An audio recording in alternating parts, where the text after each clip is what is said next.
Greetings, viewers. Eric the Car Guy here with the Fairmont special.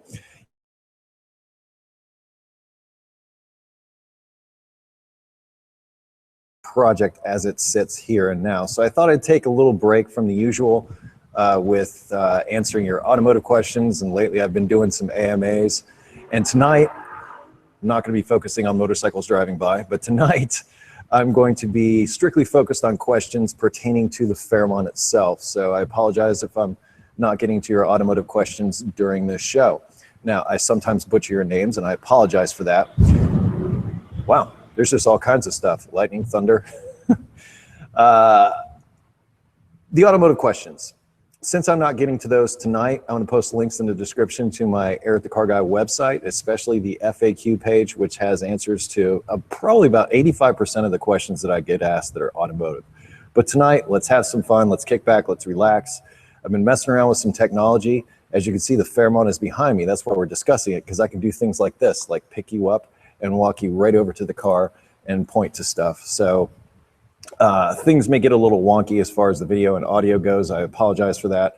I have to leave everything in the auto settings for this one. So why don't we just jump over and start with a few questions, and then I'll go over to the car itself and start pointing out some of the things that I've done and been doing and the kind of stuff that I've been up to. Look, it's rain. That torque is meaty as hell. Will you but I'm asking, I guess that means put. We put bigger tires on the rear so you don't lose traction every time you get into boost. Looking forward to more Fairmont videos. Actually, these Mickey Thompsons that I have here are very, very sticky tires. Let's go over and take a look at them. They are nice and wide, asymmetrical tread pattern. They came highly recommended. I looked around quite a bit to do some research on what tires worked well on Mustangs. These are 17-inch wheels. These are stock for like a 2004 and through like 2007-ish or whatever, Crown Victoria. So basically these are like the Police Interceptor type of wheels. So I chose them because of the size, and I chose the tires specifically because they came highly recommended. And they do have quite a bit of traction. However, as far as traction goes, when I go to the track, I was thinking about getting a set of drag slicks to go in the back there just for when I go to the track. But normally driving on the street, I think these will be just fine. Now, as far as getting into boost and everything that's concerned with that, the way I set this whole thing up was so that I had a continuous torque curve. So in other words, I'm not running a ton of boost, and I don't need to run a ton of boost. All I'm doing is augmenting the engine. And actually, Justin Frischie, the guy who built the engine, taught performance engine building at UNOH for several years. And he said something that just sort of struck me. It was very profound. He's like, boost is a measure of restriction in the intake. Stop and think about that for a second. So the more boost you have, the higher the boost level, the more your intake is restricting that flow. Now I realize that adding the extra air and adding the extra fuel is going to give you more power, but here's the thing with high boost applications, like say for instance, like a 4-cylinder or something like that, and you run like 20 some pounds of boost with it. That makes a heck of a lot of power, but it only does it in a very narrow band of the power range, or the RPM range, I should say. And this was actually demonstrated very well in a Top Gear episode a while back where Jeremy Clarkson was driving. It was a Mitsubishi Evo, and he compared it to a Lamborghini, and it was just running right with the Lamborghini. But then when he tried to get it off the line, it had nothing. And the reason is because until that turbo spools up, it's not really making a whole lot of power. From the onset with this car, from the moment I contacted Comp Cams and told them what I was doing, from the moment I contacted Justin and started, or Kevin, Justin's his son. So it's Kevin Frischie. I'm sorry, I misspoke about that earlier. I'll put links in the description to them and those who built it. But anyway, from the moment I reached out to the people that were building the engine, from the moment I conceptualized what I was doing with this car, I wanted a street car, meaning I didn't want my power band to be in a very narrow range. I wanted it to be pretty much from like 1500 RPM all the way up to 6000 RPM. I was going to try to do that. And the dyno basically proves that this engine does exactly what I wanted it to as far as torque goes. So it has a continuous torque band and it's pretty even across the board. That was all by design. That was so when I take off from a dead stop, I've got torque. And I chose a single turbo also because spool up is going to be a little bit quicker than it would be with a dual turbo system. So yeah, I could have run dual turbo, but you know, it starts getting more and more complicated. And honestly, this kit was exactly what I needed for the street. If I was doing a full-on drag car, I'd go with twin turbo and I'd do something custom and different and all that kind of stuff. But from where I am, I'm very happy with where things are. I'm not concerned about breaking the tires loose other than the traction, which I will get to at some point. If I don't get to it here, I was going to be doing an update video on the build about my rear suspension, which I have more concerns about that than I do about the tires. Anyway, Ulfway12991, what led you to choose a turbo over a supercharger or just good old nitrous? Was it just a spontaneous decision or were there lots of planning involved? Excellent question. And going back to this, there was a ton of planning that involved that went in with this build. In fact, I think one of the first videos that I did about this project was the Fairmont, the plan. So I had a plan at the onset of what I wanted to do with the car. I didn't necessarily think about at that time adding forced induction. I just wanted to do just a classic standard V8, 300 some odd horsepower out of the small block, which is what I was looking for. And to be honest, I probably would have been better off. I would have been a heck of a lot cheaper just to stick with that build. But because I'm building it for you, well, okay, I'm building it for me and you. But because of that, I was like, well, what can I do to add a little spice? And I thought, well, nitrous. I thought about nitrous.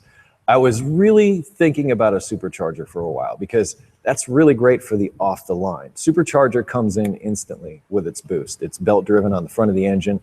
I was thinking of about a Paxton style supercharger, which is bolted to the front of the engine like an accessory, not a root style like underneath a carburetor kind of thing, because that would sort of negate my whole sleeper concept. Now I realize they make roots blowers with like side intakes and things that fit underneath the hood. I realized that those things were out there, but the more I thought about a supercharger, the more I was like, there comes a point with a supercharger. It does deliver that instant power, you know, instant boost right from the second the engine starts to rev, which is awesome.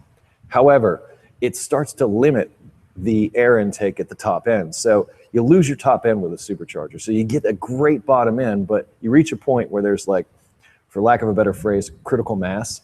And the supercharger no longer is helping you. In fact, it's hindering the engine's ability to take in air. Turbo is not like that. Turbo is pretty much as you're revving it, the more boost you're going to get. This is a V8. V8s, they have great bottom end torque.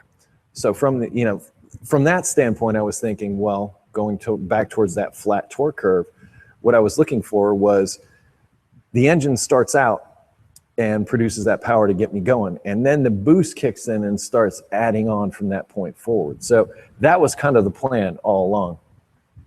Once again, I toyed around with the idea of a supercharger. As far as nitrous, I briefly went there. And the reason I briefly went there is because bottle runs out.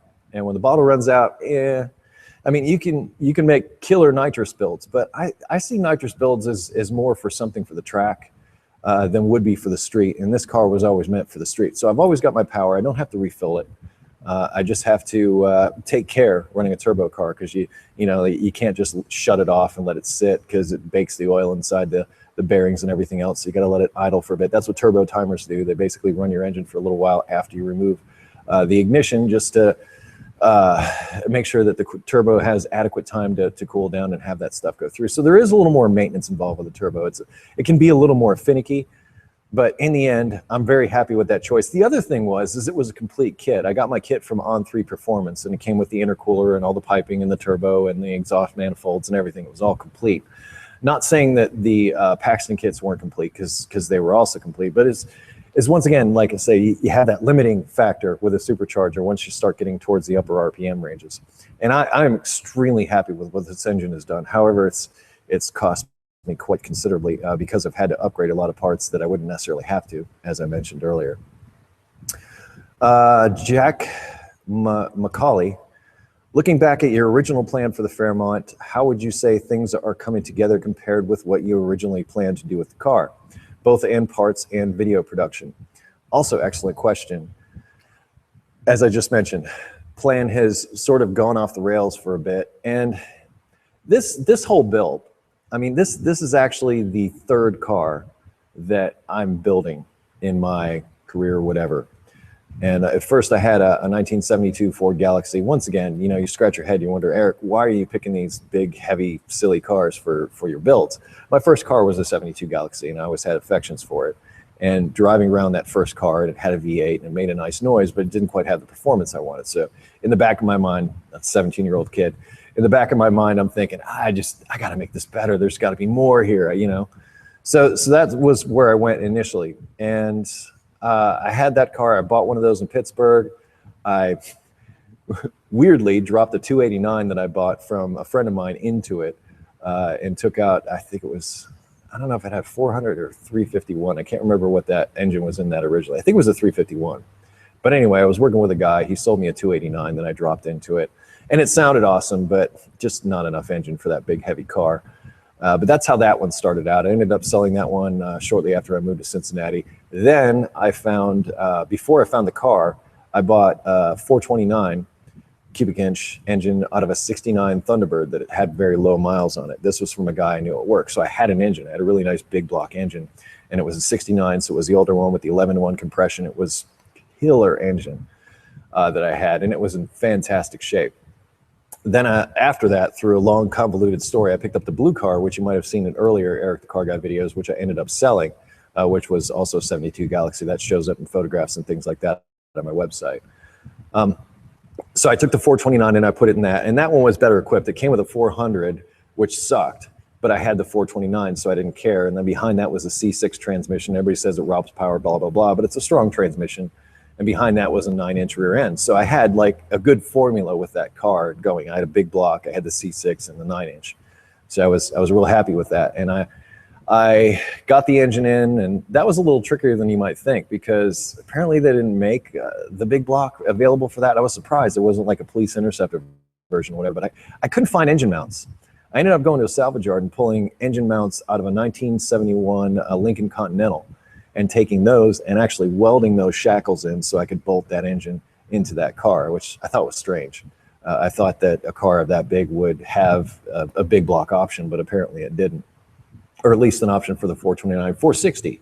They're the same thing. 429 and 460 are the same. It's just the 460 is stroked out 429. So in other words, different crank and longer stroke. But same bore, I believe, it was in there. But anyway, I had to sell that one because that was just before, well, not just before, a couple years before I became Eric the Car Guy and lost my job and pretty my house and everything. So you don't necessarily keep a project car around in that point. You kind of got to feed your kids. So I ended up selling that.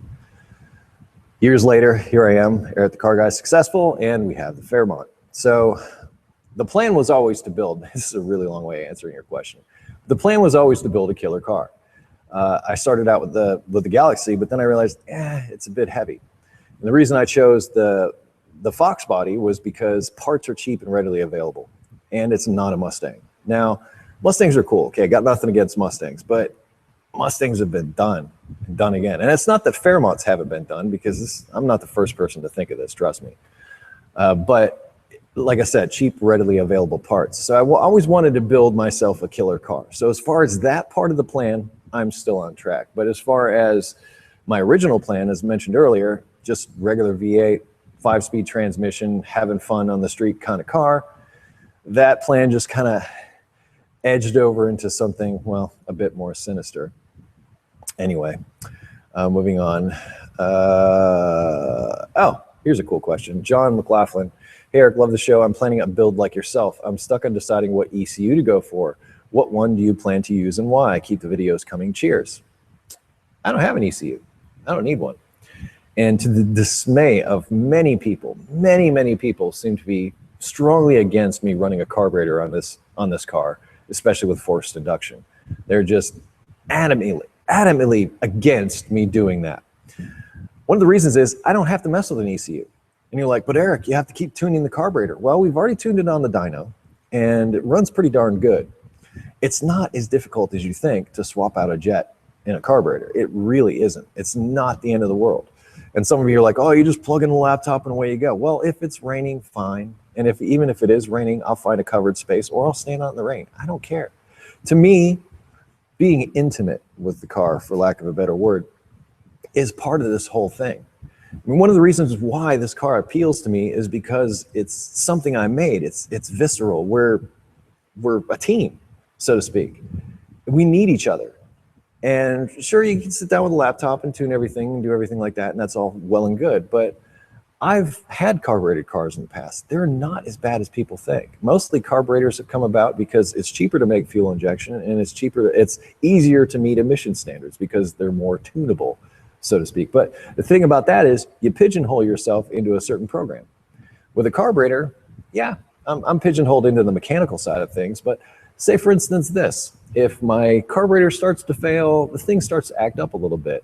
If one of the computerized components goes bad, like say a coolant temperature sensor or crank sensor, if the crank sensor goes, it ain't gonna start. So think about that. I mean, some of those electronics can be an Achilles heel. So yes, they're more quote unquote, they're more consistent, I will say. But as far as mechanical things, it's not bad. I am, however, running an ignition module, boost timing control ignition module, which basically pulls, it's variable. So there's a little dial on it and you can pull more advance out of the ignition system depending upon how much boost the engine is producing. So you can I can take out, like, I think I've got it set now to where there's 2 degrees of timing taking out for every pound of boost. And that keeps you from basically scattering the whole thing all over the road. But no, not running an ECU, so I don't even have that concern, that issue, that wiring, any of that stuff. However, I am running a wideband sensor, so I can monitor the air-fuel mixture, and I've got a nice little gauge that's going to sit on my dash right underneath my boost gauge and tell me what my fuel mixture is. And if it starts to go lean, I got my jet kit. Anyway, I'll answer this one quick, just because a lot of people have similar questions. Jay Javolia, once again, messing up names, sorry. Love your work and what you do. I've been following you, watching the videos since 2012. Thank you for that. One of my vehicles is a 1997 DC2 Acura Honda Integra GSR. Totally love it. I understand that you are currently focused on finishing the Fairmont project, but what plans do you have for the GSR once the Fairmont is done? I'm very excited to see what you do with your tag. Insert VTEC just kicked in here, yo joke. The Integra, let's pull you up here, who is sitting there behind me. The Integra is an awesome car just on its own, just like it is. And it's an original car just as it sits. I don't want to destroy it. I don't want to go to a place where, as it said, rice it out. I don't want to do that. I mean, I was an Acura technician. I probably know Integras better than just about any other car, better than just about anybody out there. I've owned that's my 6th Integra that I've actually owned. Not to mention working at the dealership during the time when those cars were made. So I've had extensive experience with the Integra. So I have a lot to offer you as far as that car goes when the time comes. As far as my plans, still thinking on that. Right now I'm just driving it. I think I'm gonna make a couple of videos on it though in the not too distant future. One is on how to repair the power antenna, and the other is the electronic latch in the back. 2 super common problems with that vehicle. That would be helpful videos across the board for a lot of people. I also have a header off of, believe it or not, a Type R that actually was on a Type R, didn't come with a Type R, but there was one of those that I serviced a while back, and I swapped out the header and he gave me the old one. And I said, well, you know what, one day if I ever get a GSR, I got myself a header that I can put on there. So I'm thinking about doing an install on that. And it's the reason why I replaced it is because it got a little rusty. I don't care that it's a little rusty. I just wonder if it's going to increase my performance. So I'll have that for you. So I have those planned for the near future, and those won't interrupt the Fairmont project, but I'll sprinkle those in along the way as I edit and put those things together. But yes, I will eventually get to the Integra, but we have so much to cover with this Fairmont. I mean, I am doing like painstaking work on the documentation of each and every system on this car, because I'm trying to put it out there that a build like this isn't just about the engine. Everybody's like, Eric, when are we gonna see the engine build? And I have like 20 videos on the engine build with Kevin and his son, Justin, up at Calvinator Engines, and we got a lot of great stuff up there. So that is coming, and you'll probably be sick of the engine videos before it's all said and done. However, power is nothing without control. I think that's like Pirelli's slogan or something like that. So if you can't translate that power to the road into the performance of the vehicle, you're wasting your time.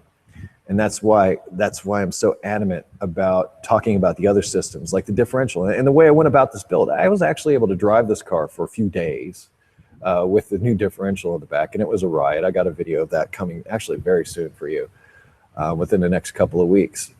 But that's the thing, you know, it's little pieces at a time.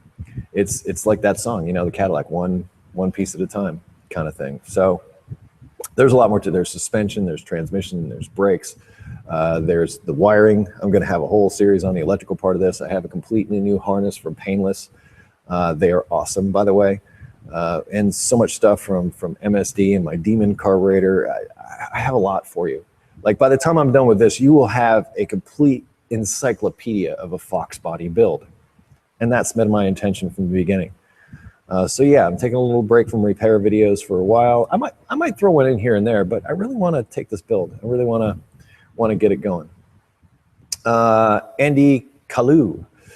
Eric, how much of the Mustang did you use in the Fairmont build? And the Mustang, also sitting right behind me.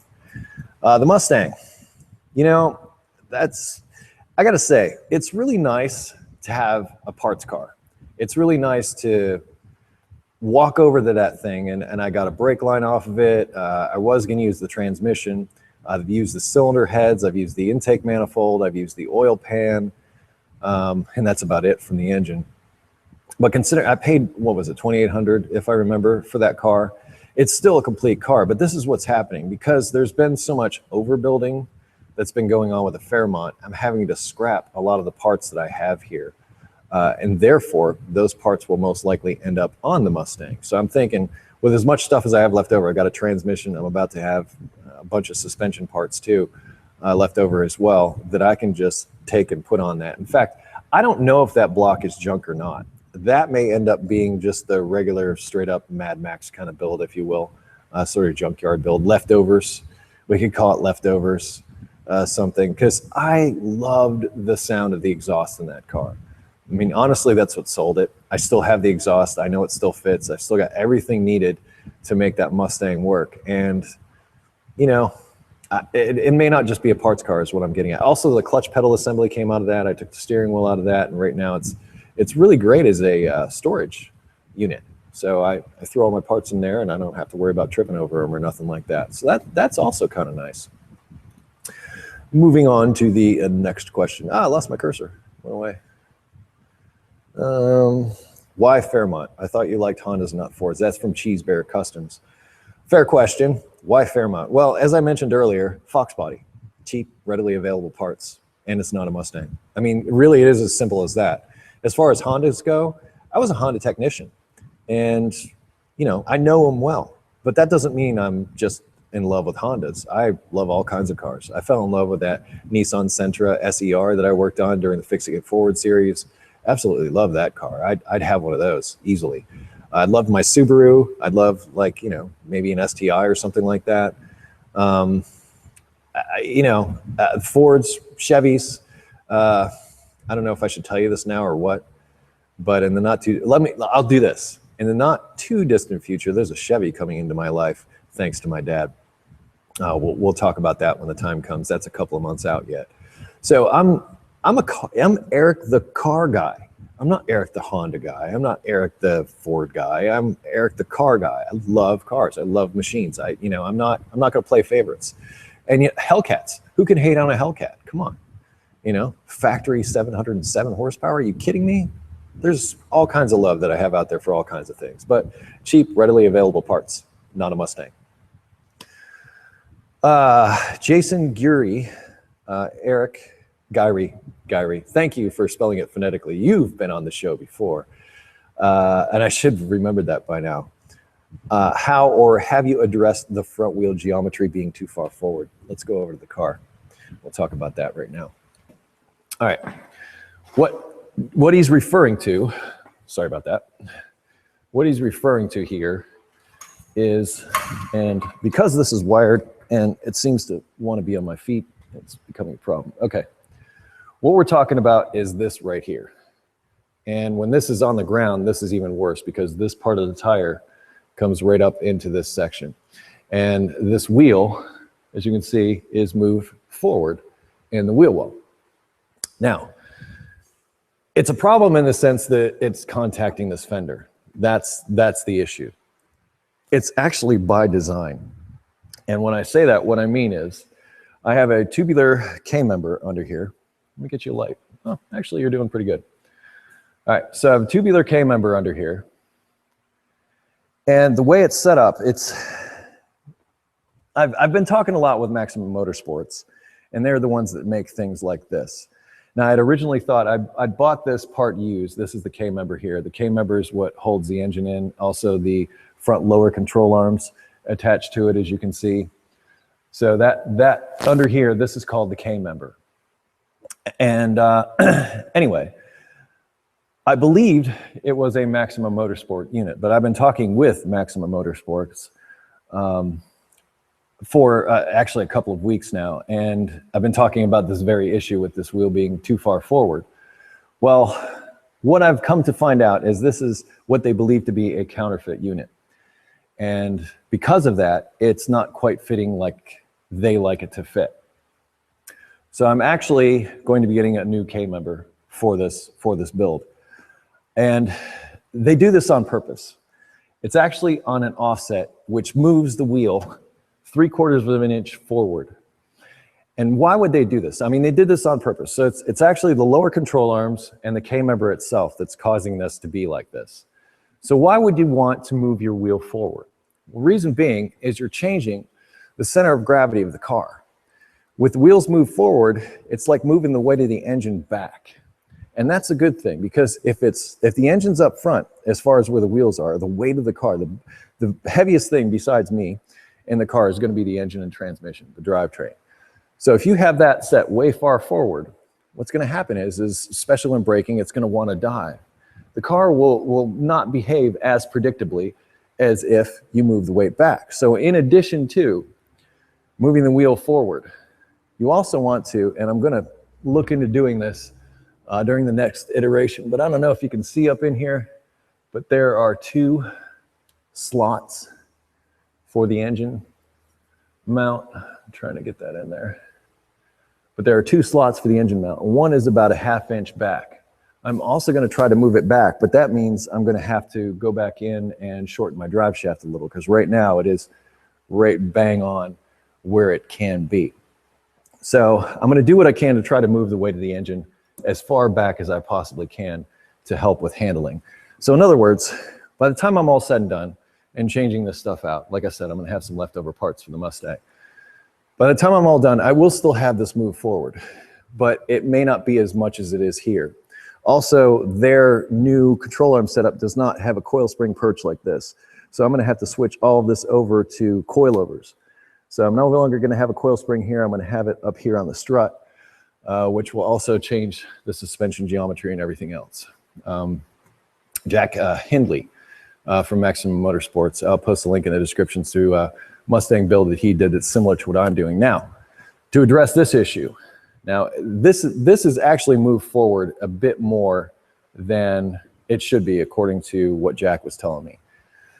There is something I can do. I can actually take a turnbuckle and connect it to the inside of this fender and move it out a little bit. And if I move it out enough, I won't have to roll any fenders or anything like that, but it'll give me the tire clearance that I need. So as far as that geometry, as far as that issue, it's actually part of the plan. So that will continue the way it is. Oh, there's a better look at those 2 slots on where the engine can go in. I want to go for the back one. So once again, I can move the weight of the engine as far back as possible. All right. Next question. This is kind of fun being able to like walk over to the car and do something. Hey, focus.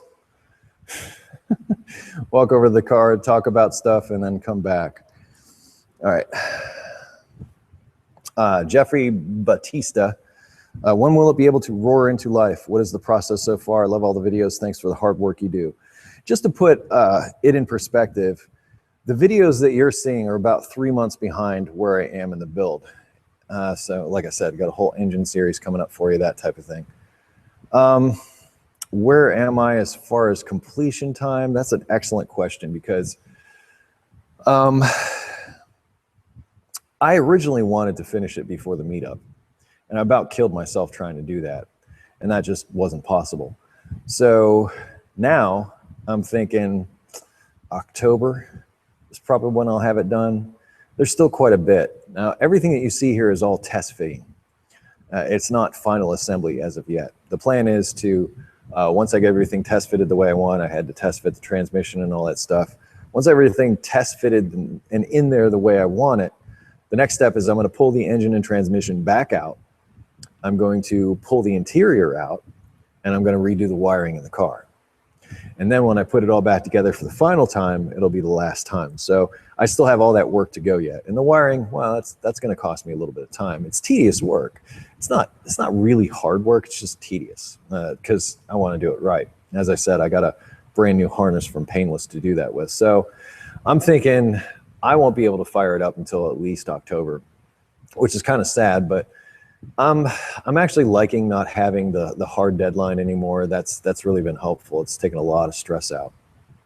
I am Lone Maris Montayu also asked, when do I expect to finish it? I'm really looking forward to hear you the engine on a test drive. I was thinking it would be really nice if you could get in a closed area to shoot video to close the project. I have some plans that I want to do with it. I'm going to do this thing right. I mean, there'll be a payoff. There will be a payoff with this series. Jason Lendham. I'm also curious about the exhaust. Are you going to run something like electric exhaust cutouts to enhance the sleeperness? Let's go over and look what we have, shall we? Love this part. This is so cool being able to do this. All right, I brought a light. Here we are. Okay, so here we are. This is where the exhaust is terminating right now. It's a single pipe, comes out of the turbo. It's a single turbo. So I have a single exhaust coming out of here. As you can see, I've got awesome new transmission mount brace assembly that's here that gives me plenty of clearance. And I've got another Y pipe. I don't know if I can actually reach over to the Mustang. It's actually in the Mustang right now. But I've got another Y pipe that comes off of here. Now the Y pipe's going to come back under here. Then I'm going to put an exhaust cutout right here that points sort of down and out. Then I will continue the exhaust up through here on this side with a muffler up here and single exhaust out the back. So I'm not planning to run dual exhaust. I actually just run single exhaust. As you can see, it's pretty ample in size. And I'm fine with that. And once again, we're talking sleeper. The muffler is going to be relatively quiet. However, the exhaust cutout is not. The exhaust cutout will sound like it did when it's on the dyno. But I don't want to run electric cutouts. I don't know if you've ever seen electric cutouts, but electric cutouts take forever to open. So you hit the button and it's like, you like play the Jeopardy thing. Do, do, do, do, and it finally opens up. I don't want that. I want my sleeper to wake up really quick. And what I mean when I say that is I want to be able to instantly open that exhaust. Therefore, I'm going to be coming up with my own assembly, like a clutch cable, or not a choke cable, to come up into here so that I'm going to attach to the shifter to where I can just pull up, open the exhaust, and have it for as long as I want, and then I can push it immediately closed. So I'm looking for a way to do that quickly. I don't want the motorized thing because it takes too freaking long. So that's the plan for the exhaust. But yeah, I'd always planned to go with the sleeperness of it. So I want sort of a quiet muffler for a little bit. And then when I want it to roar and wake up, then it'll roar and wake up. So if I see the cops or whatever, I can instantly close it, or I can open it up and set off some car alarms. Yeah, it's harmless fun. All right. Jason Whipple. Hey, Eric, are you on a standstill right now on Oliver because you even started up for us? No, it's a long way from starting up. It sort of needs to be wired up, that kind of thing. So it doesn't even have power going to it at the moment. AJ Simpson, top man, really enjoy your videos, Eric. AJ from England. Thank you, AJ. Hello, England. Brian Burke. Hey, Eric, one of my dogs is named Oliver. He's the best. Great name. WG Marshall, Herrick, what size camshaft is in the motor, lift duration? All of that information, I will put a video link in the description to the dyno run of Dark Matter Pikachu. I listed all of the engine specs, so camshaft, all that kind of thing. But duration on both intake and exhaust is 222 and 222. And then there's, I can't remember, the lift is about a half an inch somewhere in there. I don't remember the exact specs. I do remember it's 4 degrees advance also. In fact, we also did a video on how to degree a camshaft. Yeah, I got lots of good stuff for you. How to CC a combustion chamber. Got that coming for you too. From an actual instructor in a machine shop. Oh, those 2 days I spent in the machine shop were awesome. And Brian really had a good time there too. Let's see. Oh, yeah, John McLaughlin's back. Thanks for the answer. Knew you were running carbs, each to their own. Just wondering what you were using to control the spark timing. I mentioned that. It's an MSD boost controller, boost timing controller. The only reason I can't go with an ECU is because I want to run drive-by-wire for engine protection, i.e. limp mode. Okay, all right. I'm laughing because the more power you put into something, the more danger you have. And as far as drive-by-wire, yeah, I prefer the crisp response of an actual cable. One of the reasons, initially, I was going to go with an EcoBoost in this car. Yes, I was going to try to do something really different and go with an EcoBoost out of an F-150 twin turbo V6. I thought that would be kind of cool. Had the whole eco thing going for it, but there was a couple of things that held me back. First, at the time, I couldn't find anybody to put together a standalone ECU. And you can throw all the names you want at me, but trust me when I say this. I talked to everybody that was out there at the time. We're talking 3 years ago at this point. And everybody kept saying, no, we're going to have to write something to make that happen. That we're going to have to come up with something to make that happen, because that computer needs to see the gauge assembly, like the power windows, the HVAC, and all these other things that I'm not running. So without all those systems, that computer is like, I'm not going to run. See, computers, they're not so great. But the thing was, here's the other thing that kept me from it. I actually went to the Ford dealer and test drove an F-150 with the EcoBoost engine in it. And I got to tell you, it performed well, all right? Except getting on the on-ramp, I was already coasting a little bit, and I matted the gas pedal to the floor. There was a good 4-second count before it actually started to do something. I do not like that. That will not happen with my carburetor. It will be instantaneous. When I hit the gas, it will go forward. It's not going to be some computer thinking, oh, is this a situation where it's unintended acceleration and I can't accelerate right now? You may be able to program that out. Sure. Okay. I get it. But I don't have to worry about any of that with my cable. So, and that was the other thing that held me back, because when I matted that gas pedal, it took 1, 2, 3. Okay. I gave it a 3 count. 1, 2, 3. And then it started to go. For me, useless. I was done with it at that point. Once I knew that I couldn't get on it and go, I lost interest. Let's see. Jose Bentez. Hey, Eric, are you keeping the same paint color or are you respraying it a different color? Absolutely not. I love the color of this car. I don't know why, I just do. I have no desire to paint it anything else. In fact, it keeps with the sleeper look that I was going for. But, let's be honest, because with this big honking intercooler hanging out the front of this thing, it's like, even when I get the grill and all that stuff in here, there's still going to be this much of the intercooler sticking out. Now, people have mentioned, they're like, paint it black, whatever. But, there's still these big silver tubes here. They're going to kind of give it away. Not to mention the meaty tires, and if I'm actually driving, you will see the SVE on the wheels and the brakes. So it's, I know I could paint over that, and I can make more of an effort to make it into a sleeper, but I do like the color of the car, and I do intend on keeping that color because, well, as I said, I like the color of the car. However, the paint is crap. on this car. I mean, there are thin spots, all kinds of stuff. There's a few minor rust spots on it. Right here along the bottom of the door, there's just a little bit of discoloration. I mean, just barely starting there. Nothing that's so life-threatening. And then the other biggest thing is back here, right on this spot. So that one's already previously been repaired. That feels like Bondo. It's probably a hole. But again, this is in an area where it's not too critical. Let's put it this way. 1979 Ford assembly practices were not what they are today. I mean, robots have taken over, and in a lot of ways that's a good thing because they don't get tired, they don't get, you know, hung over, all these other things. They're pretty good about panel gaps, all of this stuff. But I mean, you just look at the gaps on this car. I mean, come on, look at this.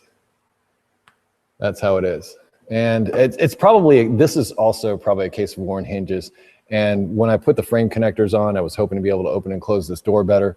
But I'm looking at this now, I can say it's probably more of a question of the hinges being worn out and the striker not lining up when it closes. So I probably have stiffened the chassis enough to open and close these doors just fine when it's on a lift. But as you can see, 1979 workmanship is nothing like what it is today. I mean, look at this paint. So yeah, it's yeah, it looks really good and it's relatively rust free, but it will at some point get some fresh paint on it. But I'm gonna go with that same color because I like it. I'm weird that way. Oh, Jay Stevens, just want to say I love your show. Great vids from the UK. And that actually, people, I think people are like, Eric, you're not answering my automotive questions. I don't really care about the Fairmont. Let's see what we got as far as time. 7:41. So really, we're at a place. But how about I do this? How about just before we're done, I'm going to let the car down and we'll just go over some of the stuff that I've got there, and we'll close it out. So we're running a little bit longer tonight. Why don't we start, since I was already underneath, I'll just go underneath so you can see more stuff of what I've got here. This is the intercooler. Once again, I'm very proud of the brackets that I made. I think I like that video. I got to play blacksmith that day, but I made both of these. Unfortunately, this one, when I went to mount it, I didn't do it right, and I got the bolts too far apart, but I corrected my mistake here. But I love the fabrication side of things with this whole build. This really, I'll dim that down a little bit. Everything, like I said, is test fitted at this point. So here's my wastegate. Now, this is going to be tricky. I don't really know what I'm going to do with this because this is really just open exhaust. I would love to figure out a way to somehow run this back to the rest of the exhaust. But as you can see, there's like a steering gear in the way, but this coil spring won't be in the way. So maybe I can find a way to run this pipe back through here and down and connect it up with the exhaust someplace post turbo so that you won't necessarily hear this thing every time I reach maximum boost that I want to reach. And here I can better illustrate. Here's the support bar that I'm talking about replacing and just taking this fender and moving it out a little bit to accommodate the tire. That's what they did in an article that I'll link for you in the description. I'll put lots of information in the description for you, so check there for additional useful information. Manual rack right now. However, I'm seriously considering switching over to power steering, but not for the reason that you think. Actually, it's not that bad to steer with the weight of the engine and everything in it now. I'll let it down and you can see. So that's not a problem. What I'm concerned about is I want to drive this car once again. And if you're driving down the road and you've got solid steering shaft as I have, and you've got a manual steering rack, you're as directly connected to the road as you can be, which is great until you start hitting a bunch of small bumps and the steering wheel starts going all over the place. So that's a concern. Love my ground strap. Got this guy from Painless. That'll bolt right up to where the starter is. So we'll have a nice ground connection there. And people don't realize that those brake lines that I have are actually steel braided lines. They just have a plastic coating on them, but those are steel braided lines. A lot of people keep saying, oh, Eric, why don't you run steel braided lines? Well, they are. Here's a better look at one. There's my differential, and everything going on back here.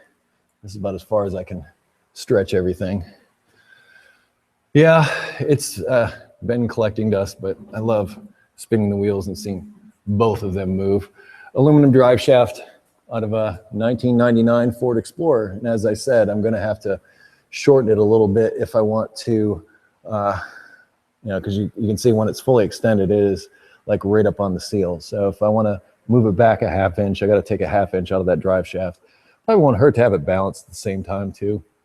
This is my new TKO 600 transmission that can handle the torque that this engine is putting out. I'll also be running a hydraulic clutch. The speedometer cable is going to go away because my gauges actually have GPS for my speedo, which is kind of cool. I got those from Speed Hut. Those guys are awesome. And also the selection that they have. I mean, I could spend days just playing around with gauges. In fact, that's something I might end up doing to the Integra, is swapping out gauges at some point. I think that would be cool. Oh yeah, love my steering stops. I made these, but they're going away. It's too bad. All my kit came with just about everything. Disappointed it didn't come with the splash shields, both front and back. I had to source those out. But the brakes are, and this whole spindle assembly is 94 Cobra, is what I got. It was all a kit that I got from LMR. And once again, links in the description to stuff. Let's let it down.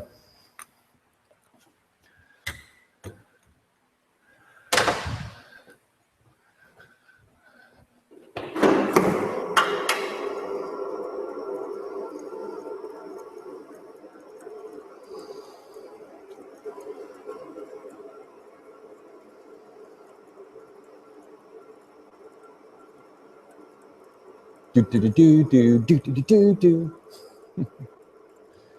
Hey there.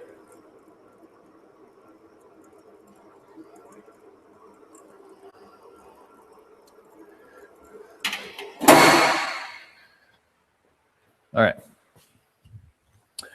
Yeah, I know. For those of you playing Pokemon Go, this is actually leftover from the meetup. I got this for the meetup. So if you're looking to catch a Pikachu, here's one here. Gotta catch them all. All right, anyway, this is the setup as it is today. Valve covers are getting changed out. If you watch the video on the dyno, you'll see that this thing barfs oil everywhere. Thought about running an oil catch can. I may still do that, but the reason that I'm not right now is because if I can fix it with just a new set of valve covers, and those valve covers are sweet too, I'm going to do that. The covers are from Ford. They have 2 stacks with 2 breathers on them, plus there's a baffle underneath. There's no baffle under here, which is the problem. So anything that's going on inside the engine, not to mention with forced induction, you can't run a PCV system with forced induction, so you just have to leave it open to atmosphere. Because if you did run a PCV system, you'd blow every seal out on the thing. Yeah, my alternator, finally got that mounted up. Now I'm over on this side. I want to run AC, so I'm trying to figure that out. I'm also going to be running power steering now, so I need to figure that out. So still a fair amount to do in here. Here's the wideband I talked about. This is not the one I'll be running. This is the one that was actually on the dyno. Little secret, this thing has a, it's stuck. And it's not the type of wideband sensor that's going to work for my setup. This one's, I believe, a Bosch. I have an MGK. So I do have to take this out because I think the connectors are different. Unless, why not just swap the wires out?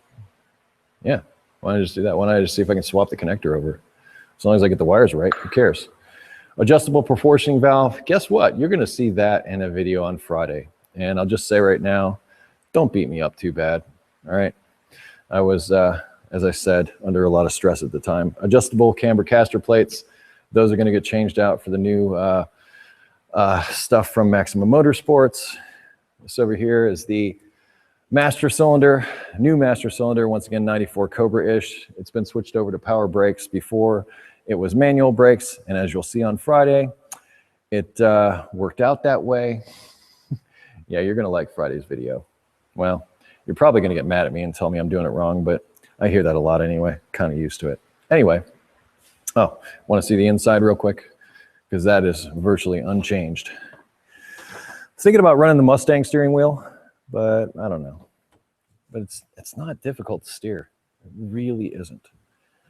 Not too worried about that. I got a cool radio from Hermosa Sound that looks almost identical to the original, but it's Bluetooth, and it's a much better setup. This one's only AM, by the way. And I'll be doing some customization here to get all my stuff to work. I'll have that boost timing controller. I'm also, what else was I going to put in there? There was something else I was going to, oh yes, my adjuster for the boost, the actual boost. That I'm going to be able to dial in from inside the car, so I can turn the boost down to drive it on the street. When I get to the track, I can crank it all the way up if I want. Wish I could remember who sent me this, but it's awesome. But that stays right there. Anyway, there it is. There you have it. The build as it is today.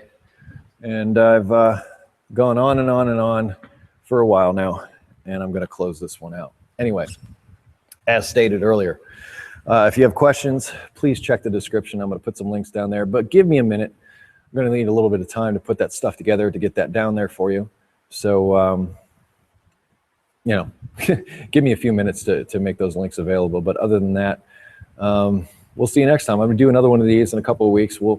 Next time I'll do your automotive questions / AMA. I just thought I'd do something different since, you know, we have the technology to do this here at the shop now. And I really like doing these live shows from here, because you get to see stuff and I get to point to stuff. It's a lot more interactive. Anyway, Google+, Facebook, Twitter, Instagram, if you wish to connect with me socially. I close each of my videos, including these live shows, that I want to thank you very much for spending the time to watch with. Be safe, have fun, stay dirty. I will see you next time. And once again, thanks for watching.